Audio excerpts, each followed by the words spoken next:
வணக்கம் நண்பர்களே, இது நம்ம சேனல். ஒரு கதை சொல்லட்டுமா? ஒரு கதை சொல்லிட்டேன் சார். இன்னைக்கு வீடியோவில் நம்ம எதை பற்றி பார்க்க போகிறோம்னா, போன ஜென்ரேஷன்லேருந்து இப்போ வரைக்குமே மக்களிடையே மாறாத ஒரே விஷயம், அதை பற்றி மட்டும்தான் இன்றைக்கி பார்க்க போகிறோம். என்ன விஷயம்னு இந்நேரம் உங்களுக்கே தெரிஞ்சிருக்கும். ஆமாங்க, இன்றைக்கி நம்ம பார்க்க போகிறது லவ், காதல். இது மட்டும்தான் மக்களிடையே மாறாமல் இன்னும் அப்படியே இருக்க ஒரே விஷயம் லவ் மட்டும்தாங்க. அதை பற்றி இந்த வீடியோவில் ஃபுல்லாக தெளிவாக சொல்கிறேன். லவ் எப்படி வந்துச்சு, எதனால லவ்னு பேர் வச்சாங்க, அது மட்டும் இல்லை லவ்வில் என்னென்ன ப்ராப்ளம் வரும், அதை பற்றி ஃபுல் டீட்டெயிலாக நான் சொல்கிறேன். வீடியோ ஸ்கிப் பண்ணாமல் ஃபுல்லாக பாருங்கள். ஃபஸ்ட்டு, காதல் அப்படிங்கிறது ஒரு பிளைண்ட் மூமெண்ட் அப்படின்னு சொல்கிறாங்க. அதாவது காதல் ஒரு குருட்டுத்தன்மை உடையது அப்படின்னு சொல்கிறாங்க. யாராவது ஒரு புதிய அன்பை பார்க்கும்போது, அதாவது அவங்க லவ் பண்ணுற இல்லாட்டி அவங்க க்ரஷ் அப்படின்னு ஒரு பொண்ணு எடுப்பாங்க, அவங்கள பார்க்கும்போது பொதுவாக சமூக தீர்ப்பின் தொடர்புடைய நரம்பியல் சுற்றுகள் அடைக்கப்படுகிறது.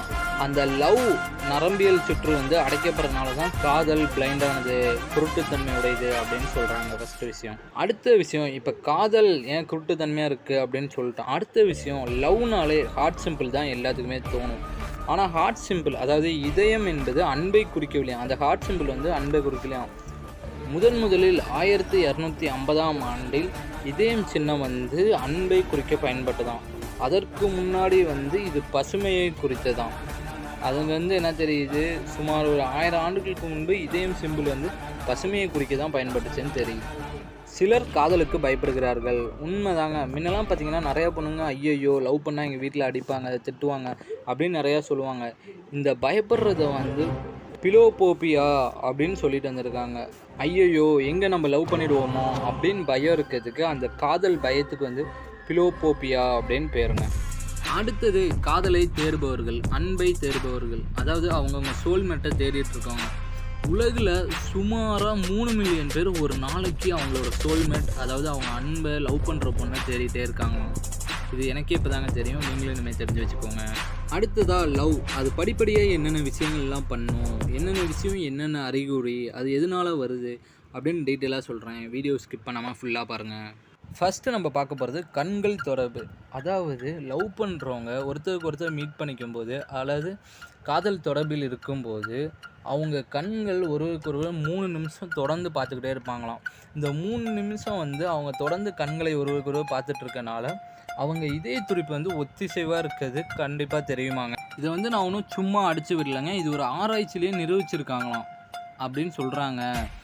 அடுத்து செகண்ட் ஸ்டெப் என்னன்னா, காதல் வேகமாக செயல்படுகிறது. நீங்கள் ஒரு பொண்ணு மேலே அஃபராக இருக்கீங்களா, இல்லை அந்த பொண்ணு உங்கள் மேலே அஃபராக இருக்கா அப்படிங்கிறத நீங்கள் அந்த பொண்ணை பார்த்து அவங்க கூட ஐ கான்டாக்டில் பேசிகிட்டு இருக்கும்போது 4 மினிட்ல கண்டுபிடிச்சிடலாமாங்க. அதையும் ஒரு ஆய்வில் நிரூபிச்சிருக்காங்க.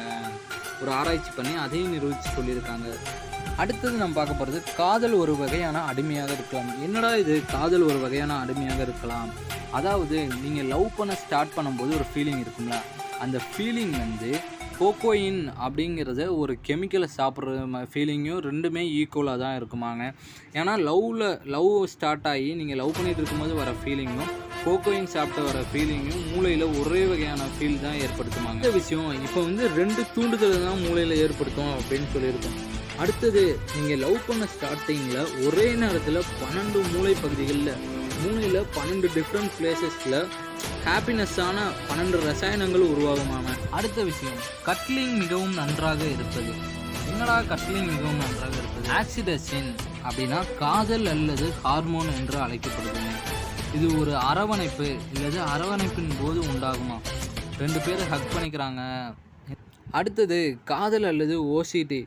காதல் என்பது வேதியியல் அல்லது வெறித்தனமான கட்டாய கோளாறில் ஏற்படுறது தான் காதலாங்க.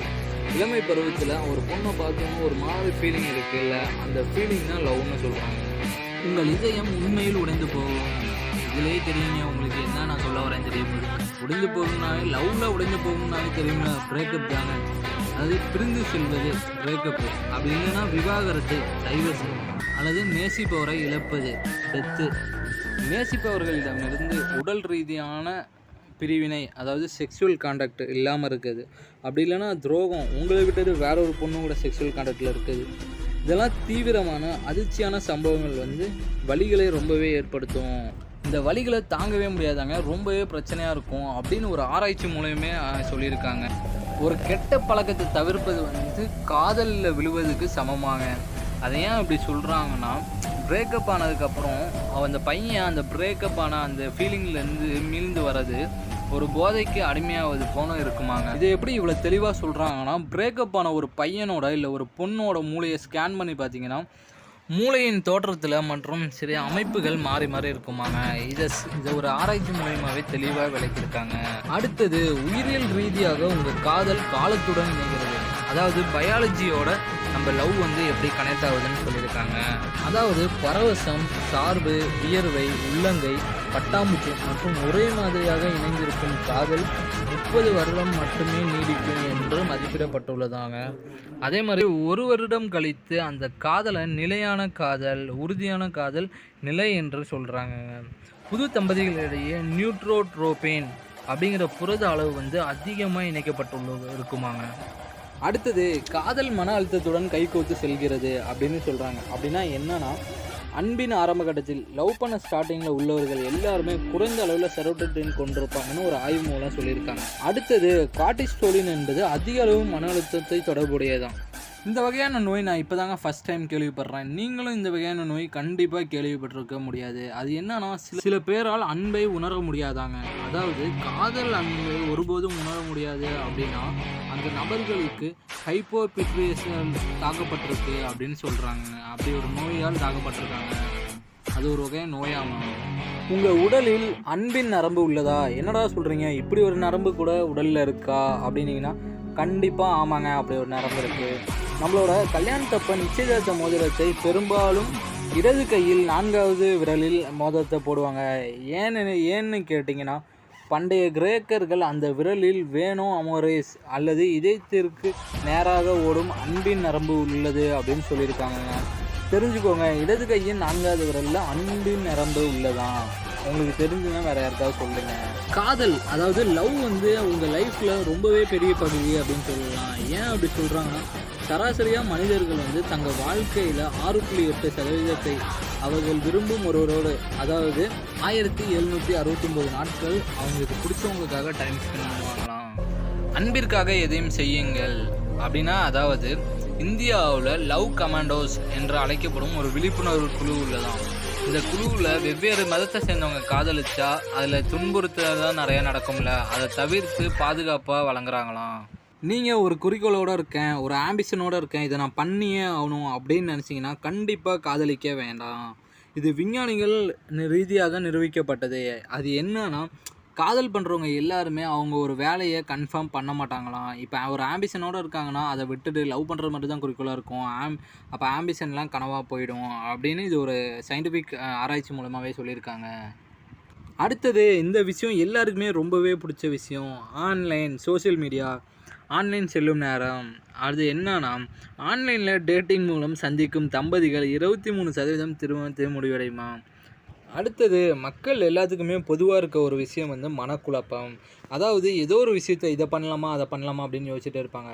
அதே மாதிரி காதல் குழப்பம் அப்படின்னா, அன்பின் நீடித்த சின்னம் மன்மதனாங்க. அதாவது லவ்வோட நீடித்த சின்னம் வந்து மன்மதன் சொல்கிறாங்க. அது அப்படி இல்லாட்டி ஹீரோஸ் அப்படின்னு கூப்பிட்றாங்க. இந்த இது வந்து கேஎஸ்சில் இருந்து வந்ததாக கூறப்படுது. இந்த அன்பின் சின்னம் வந்து கேஎஸ்சிலிருந்து வந்ததாக கூறப்படுதுங்க. காதல் அதாவது லவ் அப்படிங்கிற சொல் வந்து சமஸ்கிருதத்துலேருந்து தோன்றுச்சாங்க. காதல் அப்படிங்கிற வார்த்தைக்கு சமஸ்கிருதத்தில் அன்பு அப்படின்னு சொல்லுவாங்க. அன்பு என்ற வார்த்தை வந்து சமஸ்கிருத லூபியாட்டியிலிருந்து வந்ததாங்க. சமஸ்கிருதத்தில் யூபியாட்டிலிருந்து வந்ததாக சொல்லப்படுது அன்பு என்ற சொல். உங்கள் வாழ்க்கையில் ஒரு சிறிய சாகசத்தை சேருங்க அப்படின்னு சொல்லியிருக்காங்க. அப்படின்னா என்னென்னா, ஒரு நடுங்கும் பாலம் போன்ற ஒரு ஆபத்தான சூழ்நிலையில் ஒரு ஆண் ஒரு பெண்ணை சந்தித்தால் அவன் அவளை காதலிக்கிறான், அதிக வாய்ப்புகள் இருக்குது அப்படின்னு சொல்லியிருக்கு. டெஸ்டோஸ்டிரான் போன்ற பெண்கள், உலகெங்கும் உள்ள பெண்கள் லட்சியம், கல்வி, செல்வம், மரியாதை, அந்தஸ்து மற்றும் அவர்களை விட உயரமானவர்களை காதலிக்க விரும்புவார்களாம். அடுத்ததாக நம்ம வந்து மெதுவான மற்றும் நிலையான இனம் வெற்றி அப்படின்னு சொல்லியிருக்காங்க. என்னடா மெதுவான மற்றும் நிலையான இனம் வெற்றினா, நீண்ட மட்டும் வேணும் என்று இந்த பையன்தான் வேணும் அப்படின்னு ஆசைப்பட்டுட்டு இருக்க பொண்ணுங்க எவ்வளோ நாள் ஆனாலும் வெயிட் பண்ணி மேரேஜில் தான் முடியும். அது இல்லாமல் இன்னொரு டைப்பாக பொண்ணுங்க தீவிரமாக மட்டும் ஹாலிவுட்டில் வர மாதிரி, நான் அரேஞ்ச் மேரேஜ்லாம் பண்ணிக்க மாட்டேன், ரெஜிஸ்டர் மேரேஜ் தான் பண்ணிப்பேன், லிவிங் டுகெதரில் தான் இருப்பேன் அப்படின்னு சொல்கிற பெண்கள் வந்து அதிகமாக மேரேஜ்லாம் முடியாது, சீக்கிரமாக விவாகரத்து ஆயிரும் அப்படின்னு சொல்கிறாங்க. அன்பு தான் எல்லாமே அப்படின்னா ஹார்ட்வேர்ட்ஸ் ஆராய்ச்சியாளர்கள் குழுவினர் சேர்ந்து நடத்தின 75 ஆண்டுகள் அற்புதமான ஆய்வில் அன்பு என்பது உண்மையில் முக்கியமானது என்பதை காட்டுகிறது அப்படின்னு சொல்லியிருக்காங்க. இதோட இந்த வீடியோ முடிஞ்சுச்சு. இந்த வீடியோ உங்களுக்கு பிடிச்சிருந்தா லைக் பண்ணுங்கள், ஷேர் பண்ணுங்கள், கமெண்ட் பண்ணுங்கள். நீங்கள் ஃபஸ்ட் டைம் நம்ம சேனலுக்கு வந்திருந்தால் மறக்காமல் நம்ம சேனலை சப்ஸ்கிரைப் பண்ணிடுங்க. அப்படியே பெல் ஐக்கானை டச் பண்ணிடுங்க. அப்போ தான் நான் போடுற வீடியோவை நீங்கள் மிஸ் பண்ணாமல் பார்க்க முடியும். மீண்டும் அடுத்த இன்ட்ரெஸ்டான வீடியோவில் உங்களை சந்திக்கும் வரை உங்களிடமிருந்து விடைபெறுவது உங்கள் நண்பன் ஜிவி.